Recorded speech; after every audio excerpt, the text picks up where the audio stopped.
with a nice big old pile of fish, some nice mutton snapper, plenty of red snapper, scamp, and some nice pelagics mixed in there, some African pompano.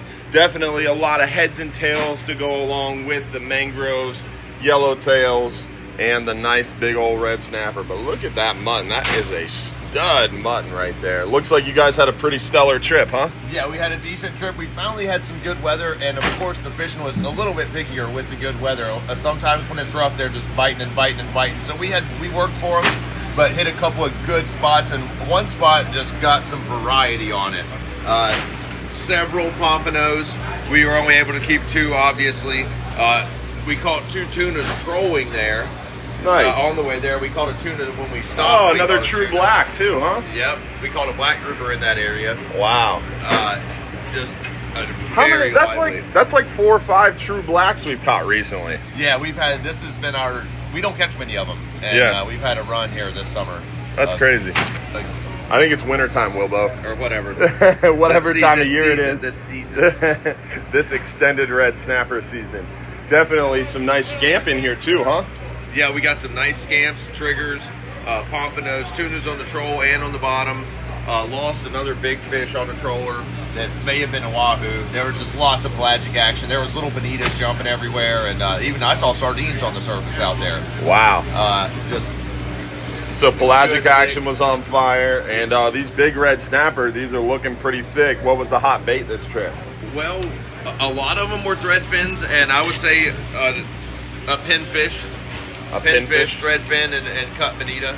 And nice. A lot of these big red snapper, we started in a little bit further east than I normally start, and there's 1 or 2 of these big red snapper on every spot at night. So we picked at those throughout the night. Jumbo red snapper in 100 feet of water, but there's not many of them. Yeah, and then you ended up a little deeper. Yeah, then we slid offshore, and there. There's good sized red snappers right now. They were smaller at the start of the season, and now they're getting bigger as the month goes on. That's awesome, man. That big mutton, do you know what it was caught on? It's probably a thread fin, if I had to guess. Yeah, I gotcha. It was a spot. That spot, all with the pompanos and tuna, it also has jacks all over the place too. So awesome. We were trying to stay away from those guys as much as we could. But got a bunch. Like there's mutton. There's a big one over there. One right. We got probably 15 total. 15 mutton snapper. And, that's awesome. The spot after that, sundown spot, that's when the black group was biting. That's what we call almost all of them, right at sunup and sundown. And we got that one right at sundown with several more muttons on that spot as well. That's awesome. Thank you, Captain Will. Looks like sir. A great trip. Doing it again. Yes, got 2 more 39-hour trips before this red snapper season ends. And we still got plenty of 39 hours after that. 2025 season schedule is open now, so if you want to book a 2025 trip, you can do so now and get a chance to join us in the new year.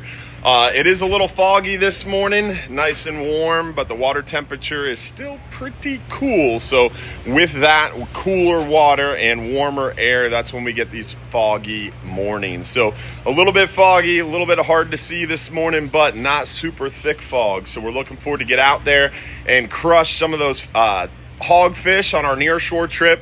The 12-hour extreme went out there yesterday, caught a boat limit of the red snapper, triggerfish, had some nice mangroves, a couple scamp mixed in there. So stellar fishing right now. Offshore on the 12-hour extreme and 39-hour. We're hoping to get out there again Friday, tomorrow on that 12-hour extreme trip. We got a little bit of rougher weather coming in Friday night and into Saturday. Calms down a little bit the second half of the weekend, picks up a little bit there Monday, but then this work week coming up looks really good. So hopefully you'll get a chance to come out and join us and do some catching. We're doing well near shore on the hogfish. We're seeing some mangrove snapper mixed in there, plenty of heads and tails. Offshore, as you can see, doing really well out there too. Hopefully you could join us this weekend. We've got lots of events and lots of great ways to join us. We've got Friday morning's news segment, 8:15 a.m. every Friday morning on Fox 13 News. We've got our Real Animals radio show, 6 a.m. to 8 a.m. every Saturday morning. And then every Sunday night at 7:30 p.m. we do our live stream show where you get a chance to win $1,500 in free trips. And then, don't forget, we've got lots of in-person events this weekend. Friday night is open to the public. It's the grand opening of the Friendly Fisherman Seafood Restaurant Bar area. So you can join us Friday night, 6 to 10 p.m. We're going to have a big, huge party in the Friendly Fisherman Bar. Again, that's tomorrow night, 6 to 10 p.m. Kitchen's open till 8. So stop by and join us and celebrate the reopening of the Friendly Fisherman Bar. Then Saturday, we have our Regulars Club and Supporters Club Christmas party from 4 to 7, and looking forward to that. And then Sunday afternoon, Hubbard's Marina will be closed for our company Christmas party, but we still have the live show going on. So hopefully we'll see you this weekend. Hopefully you guys are ready for a very Merry Christmas. Thanks for joining us this morning. Happy Thursday, and see you out there on the water, guys.